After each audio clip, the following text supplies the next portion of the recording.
নমস্কার।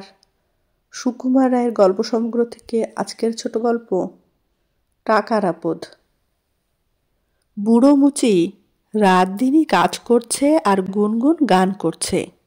তার মেজাজ বড় খুশি, স্বাস্থ্যও খুব ভালো, খেটে খায়, স্বচ্ছন্দে দিন চলে যায়। তার বাড়ির ধারে এক ধনী বেনে থাকে, বিস্তর টাকা তার, মস্ত বাড়ি, অনেক চাকর বাকর। মনে কিন্তু তার সুখ নাই, স্বাস্থ্যও তার ভালো নয়।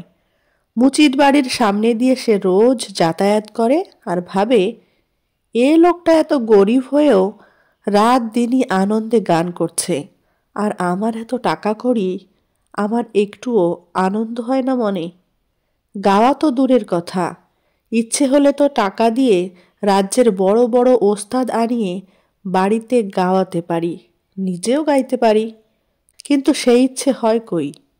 শেষটায় একদিন সে মনে মনে ঠিক করল যে এবার যখন মুচির সামনে দিয়ে যাবে তখন তার সঙ্গে এ বিষয়ে কথাবার্তা বলবে।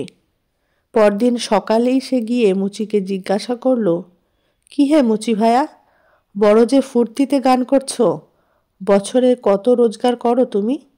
মুচি বলল, সত্যি বলছি মশাই, সেটা আমি কখনো হিসাব করিনি। আমার কাজেরও কোনোদিন অভাব হয়নি, খাওয়া পড়াও বেশ চলে যাচ্ছে, কাজেই টাকার কোনো হিসাব রাখবারও দরকার হয়নি কোনো দিন। বেনে বলল, আচ্ছা, প্রতিদিন কত কাজ করতে পারো তুমি? মুচি বলল, তারও কিছু ঠিক নেই, কখনো বেশি করি, কখনো কম করি। মুচির সাদা সিধে কথাবার্তায় বেনে বড় খুশি হলো। তারপর একটা টাকার থলে নিয়ে সে মুচিকে বলল, এই নাও হে, তোমাকে এই 100 টাকা দিলাম, এটা রেখে দাও, বিপদ আপদ অসুখ বিসুখের সময় কাজে লাগবে। মুচির তো ভারী আনন্দ।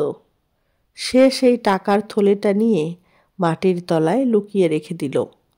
তার জীবনে সে কখনো একসঙ্গে এতগুলি টাকা চোখে দেখেনি, কিন্তু আস্তে আস্তে তার ভাবনা আরম্ভ হলো।